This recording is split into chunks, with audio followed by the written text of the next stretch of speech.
નમસ્કાર. SY business management sem 3 unit 2 filing અને અનુક્રમણિકા. આ યુનિટમાં આપણે ફાઇલિંગનો અર્થ, વ્યાખ્યા, ફાઇલિંગના હેતુઓ કે ઉદ્દેશ્યો એટલે કે ફાઇલિંગ રાખવાથી આપણને કયા કયા લાભો થાય છે, આદર્શ ફાઇલિંગની લાક્ષણિકતાઓ, ફાઇલિંગનું મહત્ત્વ, ફાઇલિંગના પ્રકાર, કેન્દ્રિત અને વિકેન્દ્રિત ફાઇલ,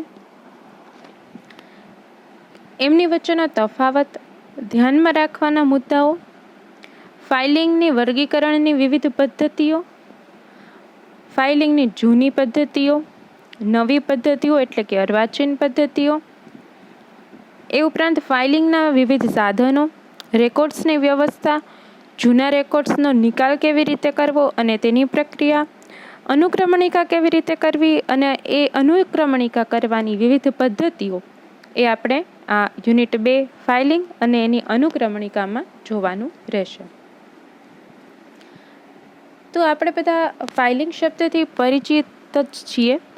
ફાઇલિંગ વ્યવસ્થા એટલે કે કાર્યાલયમાં આ કાર્ય થતું હોય. તો ફાઇલિંગ વ્યવસ્થા કરવા માટે કાર્યાલય છે એ અતિ મહત્ત્વનું કાર્ય ભજવે છે. ફાઇલિંગ એટલે સામાન્ય રીતે શું? જેટલા પણ દસ્તાવેજો હોય, એ પછી કોઈ પણ દસ્તાવેજ હોય, પત્ર છે, કાગળો છે, તો આ બધા કાગળ, પત્રો, ઇનવોઇસ વગેરેને વ્યવસ્થિત રીતે જાળવણી કરવી અથવા તો એની સાચવણી કરવી એટલે કે ફાઇલિંગ. ફાઇલિંગ વ્યવસ્થાને કાર્યાલયની સ્મરણ શક્તિ અથવા તો એનું યાદ શક્તિનું કેન્દ્ર કહ્યું છે. શું કામ? કારણ કે જરૂર પડે ત્યારે આપણને એ માહિતી આપણને મળી રહે છે. ભવિષ્યમાં જ્યારે પણ કોઈ માહિતીની જરૂર પડે તો આપણે ફાઇલિંગમાં જે નોંધ કરેલી હશે એ નોંધને આધારે એ કાગળ છે, દસ્તાવેજો છે, પત્રો છે, ભરતિયાઓ છે, ઇનવોઇસ, તો આવી વગેરે બાબતો છે એ આપણે જાણી શકીએ છીએ અને જરૂર પડે ત્યારે એ આપણને મળી જાય. હવે ફાઇલિંગમાં એવું કહેવાય કે ફાઇલિંગ એટલે નોંધપાત્ર પત્રોની ગોઠવણી.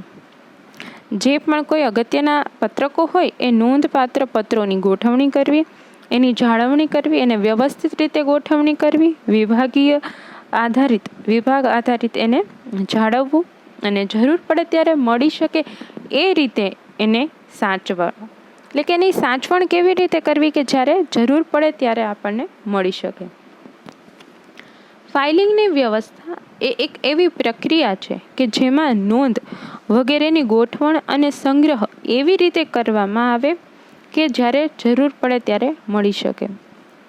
જરૂર પડે ત્યારે ગોતવા બેસવું ન પડે, પરંતુ એ ફાઇલિંગની અલગ અલગ પદ્ધતિઓ છે, પ્રક્રિયાઓ છે, અલગ અલગ વિભાગમાં વિભાજિત કરીને જ્યારે આપણે ફાઇલિંગને ગોઠવીએ છીએ ત્યારે આપણને જરૂર પડે ત્યારે આપણે એમાંથી એ માહિતી છે એ મળી રહે એ રીતે એની નોંધ કરવી જોઈએ. હવે આપણે જોવાના છે ફાઇલિંગના હેતુઓ કે ઉદ્દેશ્યો, કે આ ફાઇલિંગ શું કામ કરવી આવશ્યક છે. સૌ પ્રથમ તો છે નોંધપાત્ર પત્રોની યોગ્ય રીતે ગોઠવણીનો હેતુ. હવે જેટલા પણ પત્રકો હોય, દસ્તાવેજો હોય, પત્રો હોય, આ બધી જ બાબતની નોંધ યોગ્ય રીતે થાય એટલે ફાઇલિંગ આવશ્યક છે.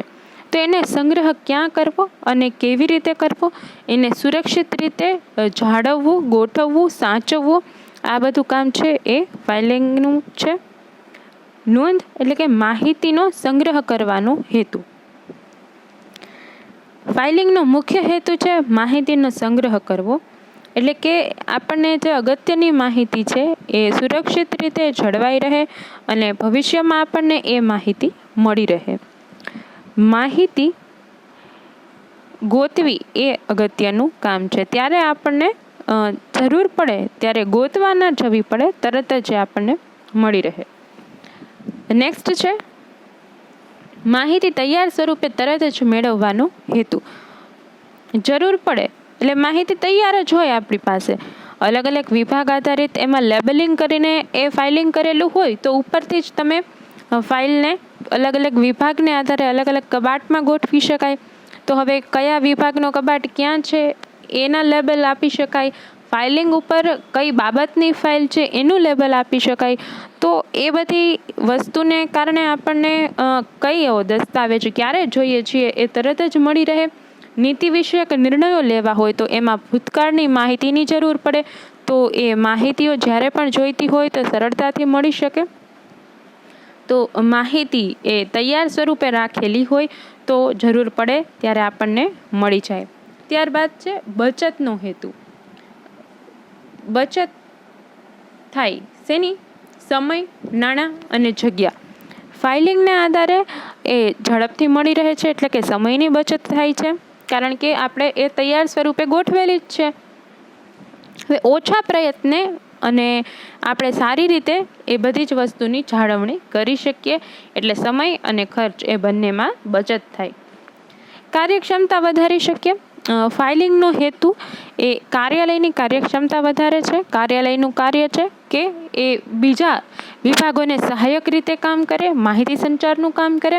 હવે માહિતી સંચારમાં કાર્યાલયની જે માહિતી જ્યારે યોગ્ય સમયે જ્યારે એને દેવી પડે ત્યારે એ સમયે એ માહિતી આપી શકે, એટલે કે સમય સાચવી શકે. તો એના માટે ફાઇલિંગ અગત્યનો ભાગ ભજવે છે, જેને કારણે કાર્યાલયની કાર્યક્ષમતા છે એ વધી રહે. ગુપ્તતા જાળવવાનો હેતુ. અલગ અલગ પત્રકો કે દસ્તાવેજો, અમુક દસ્તાવેજો એવા હોય કે જે સામાન્ય રીતે એને બધા જ વ્યક્તિઓ સાથે શેર ના કરી શકાય. શું કામ? કારણ કે એમાં ધંધાની એવી અગત્યની બાબતો રહેલી હોય કે જો એ હરીફ પેઢી જાણી જાય તો આપણા ધંધાને નુકસાન થઈ શકે. તો આવી જે પણ કોઈ માહિતી હોય એને ગુપ્ત રીતે ફાઇલિંગ કરવી પડે.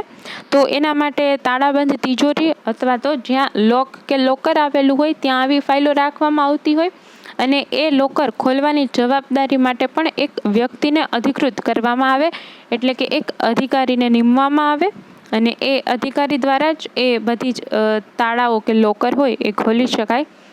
તો એવી એક અલગ વ્યવસ્થા કરવામાં આવે તો ગુપ્તતા પણ જાળવી શકાય છે. એટલે કે ફાઇલિંગ દ્વારા એકમની અમુક માહિતી છે એના અંતર્ગત ગુપ્તતા જાળવી શકાય. તો આપણે ફાઇલિંગના હેતુઓ જોયા. નોંધપાત્ર પત્રોની યોગ્ય રીતે ગોઠવણી કરી શકાય, માહિતીનો સંગ્રહ કરી શકાય, તૈયાર સ્વરૂપે તરત જ આપણે મેળવી શકીએ ફાઇલિંગને કારણે. બચતનો હેતુ આપણો સિદ્ધ થઈ શકે, કાર્યક્ષમતા વધી શકે અને ગુપ્તતા જાળવવાનો હેતુ છે.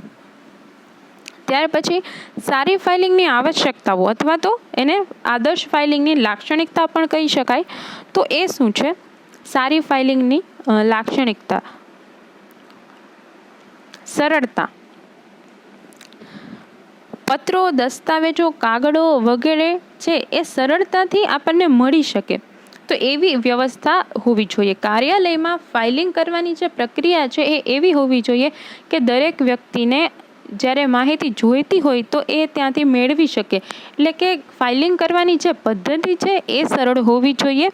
દરેક વ્યક્તિ આસાનીથી એ બાબતને સમજી શકે એ પ્રમાણે ફાઇલિંગની વ્યવસ્થા રાખવી જોઈએ, અને પત્રો એવી રીતે ફાઇલ કરવા જોઈએ કે સરળતાથી બહાર નીકળી શકે. તો તમે જે પદ્ધતિ અપનાવો ફાઇલિંગની એ તમારા ધંધાના કદ અને એના આધારે તમારે એને વિકસાવવી પડે. ત્યારબાદ છે સલામતી. ફાઇલિંગ વ્યવસ્થા એવી હોવી જોઈએ કે ફાઇલોના અંદર જે કાગળ રાખેલા હોય, પત્રકો હોય, દસ્તાવેજો હોય, તો આ બધા દસ્તાવેજો ખૂબ અગત્યના અને કિંમતી હોય છે. કાયદાકીય દસ્તાવેજો હોય, સરકારી દસ્તાવેજો હોય, તો હવે એ ઝડપથી ખરાબ ન થઈ જાય એની પણ આપણે સલામતી રાખવી પડે. એને આગ ન લાગી જાય, જીવજંતુ, ધૂળ, ભેજ, તો આ બધી બાબતથી એને રક્ષણ મળે એ રીતે આપણે એને વ્યવસ્થિત ગોઠવણી કરવી જોઈએ. તો એના માટે પણ એક અલગથી એ લોકર જેવી વ્યવસ્થા હોય કે જ્યાં ખૂબ અગત્યના દસ્તાવેજ હોય એને આ બધી બાબતથી રક્ષણ મળે એ રીતે રાખી શકાય. ઓછી જગ્યા. આપણે ફાઇલિંગ જેટલી ઓછી જગ્યામાં કરી શકીએ એવી પદ્ધતિ અપનાવીએ તો એ સરળતા પણ પડે અને જગ્યા પણ ઓછી રોકાય. ત્યારબાદ છે યોગ્ય વર્ગીકરણ. ફાઇલિંગ કરવા માટે અલગ અલગ વિષય પ્રમાણે વર્ગીકરણ કરી શકીએ, પક્ષો પ્રમાણે વર્ગીકરણ કરી શકીએ. હવે આપણે એક કરતાં વધારે વિસ્તારમાં જો આપણું ધંધાકીય એકમ કામ કરતું હોય તો આપણે વિસ્તાર આધારિત એની ગોઠવણી કરી શકીએ છીએ. તો આવા અલગ અલગ બાબતોને આધારે એનું વર્ગીકરણ અને વિભાગીકરણ થતું હોય. તો આનો મુખ્ય આધાર શેના ઉપર હોય? કોઈ એકમના કદ ઉપર, અથવા તો એકમમાં કેટલા પ્રકારની પ્રવૃત્તિઓ ચાલે છે, કેટલા પ્રકારના ઉત્પાદનો થાય છે, એમાં કેટલા વિભાગો આવેલા હોય છે. તો આ બધી જ વસ્તુને આધારે કોઈ એક એકમમાં ફાઇલિંગ કરવા માટે વર્ગીકરણની પદ્ધતિ, ફાઇલિંગ પદ્ધતિ અપનાવાતી હોય. અલગ અલગ પક્ષકારોની પણ ફાઇલિંગ હોય, ગ્રાહકોની, વેપારીની, સરકારોની, બરાબર. એવી રીતે અલગ અલગ વિભાગોની હોય. ખરીદ છે, વેચાણ છે, નાણાં વિભાગ છે. તો એ બધા વિભાગોની વસ્તુનો એમાં સમાવેશ થતો હોય. માલ સામાન છે, કાચો માલ સામાન છે, વેચાણ છે, કર્મચારી છે, તો કર્મચારી વ્યવસ્થા, તો એમાં કર્મચારીઓ જેટલા પણ કામ કરતા હોય એની ડિટેલ્સ રાખેલી હોય. સંચાલકો છે, ભૂતકાળમાં નીતિ વિષયક નિર્ણયો કેટલા લેવામાં આવેલા હોય છે.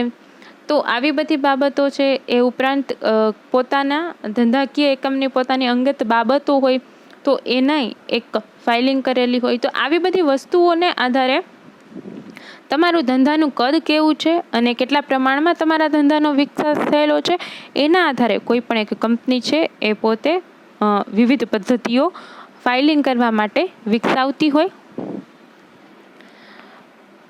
હવે આ જે ફાઇલિંગ કરીએ છીએ તે પદ્ધતિ કેવી હોવી જોઈએ?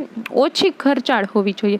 એટલે કે આપણે વ્યવસ્થિત રીતે એ પદ્ધતિનું કાર્ય કરતા હોઈએ પણ એમાં ખર્ચ પણ ઓછો આવતો હોય. જો ફાઇલિંગ કરવામાં બહુ બધો ખર્ચ આવતો હોય તો આપણો જે હેતુ છે એ વ્યવસ્થિત રીતે સિદ્ધ ન થઈ શકે.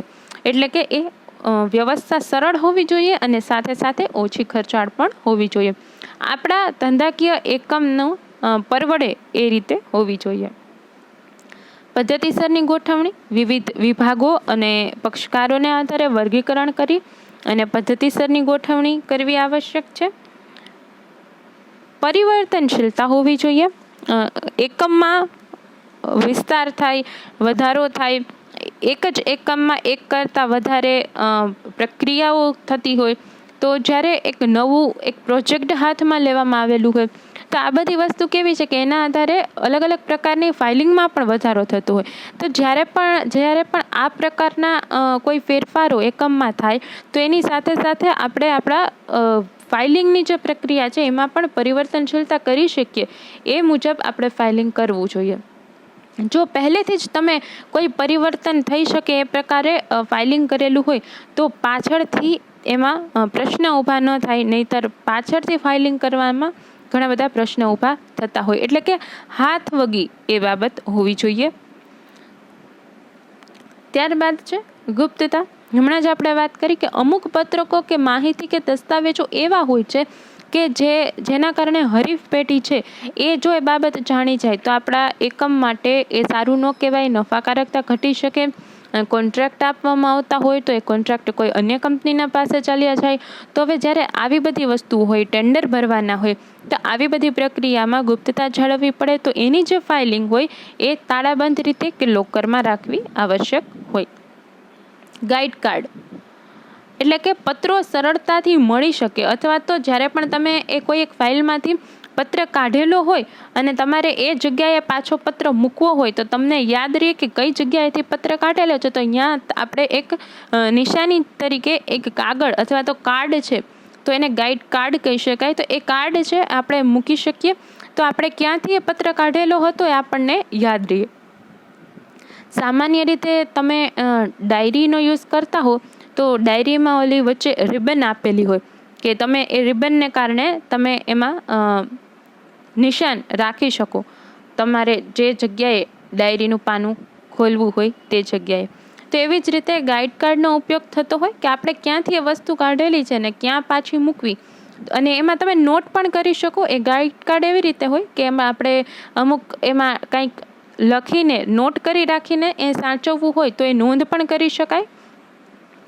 જો આ પ્રકારના અમુક ગાઈડ કાર્ડ હોય આમાં એક કરતાં વધારે નોંધ થઈ શકે તો એ A to Z એ રીતે ગોઠવેલા હોય અને એ તમે જ્યાંથી એ પત્ર કાઢેલો હોય ત્યાં તમે એ ગાઈડ કાર્ડ રાખી દો, તો જ્યારે તમારે પત્ર પાછો મૂકવું હોય ત્યારે તમને યાદ રહે કે તમે એ પત્ર ક્યાંથી કાઢેલો છે.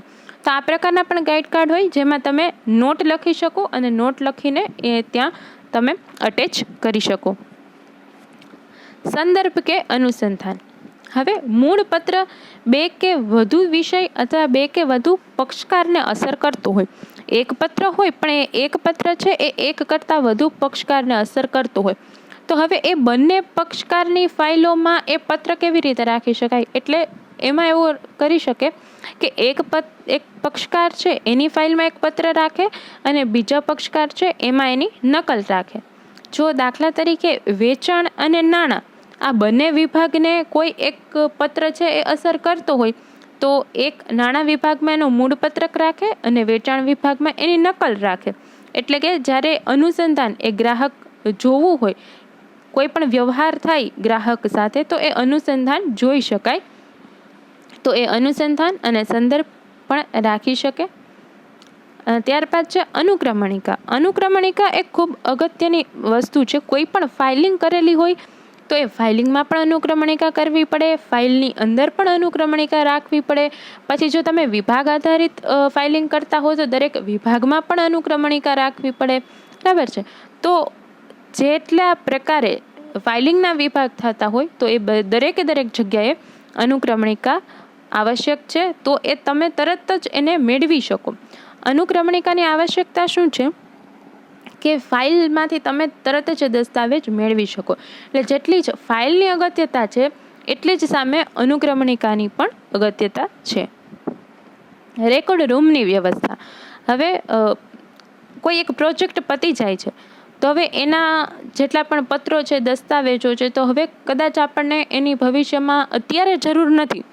કદાચ ભવિષ્યમાં થઈ શકે પણ અત્યારે આપણને એની જરૂર નથી. તો આપણે એ ફાઇલ બંધ કરી અને એ રેકોર્ડ રૂમમાં રાખી શકીએ. તો એ કોઈ એક કંપની છે તેમાં આવા મોટા મોટા રેકોર્ડ રૂમ રાખવામાં આવતા હોય કે જ્યારે કોઈ એક ફાઇલ હોય, હવે એનું કામ પતી જાય તો એ ફાઇલને બંધ કરી અને એ રેકોર્ડ રૂમમાં રાખી દે. તો જ્યારે ભવિષ્યમાં કોઈક બાબત કે સંજોગમાં એ ફાઇલની જરૂર પડે તો એ રેકોર્ડ રૂમમાંથી એ ફાઇલ કાઢી અને એની જેટલા પણ પત્રકો, દસ્તાવેજો કે અન્ય માહિતી છે એ એમાંથી મેળવી શકે. તો હવે આજે આપણે ફાઇલનું હેતુઓ અને ઉદ્દેશ્યો જોયા અને આદર્શ ફાઇલિંગની લાક્ષણિકતા અને સારી ફાઇલિંગની આવશ્યકતાઓ જોઈ. હવે પછી આપણે ફાઇલિંગનું મહત્ત્વ અને એના ફાયદા જોઈશું અને કેન્દ્રિત અને વિકેન્દ્રિત ફાઇલ અંગે ચર્ચા કરીશું. Thank you.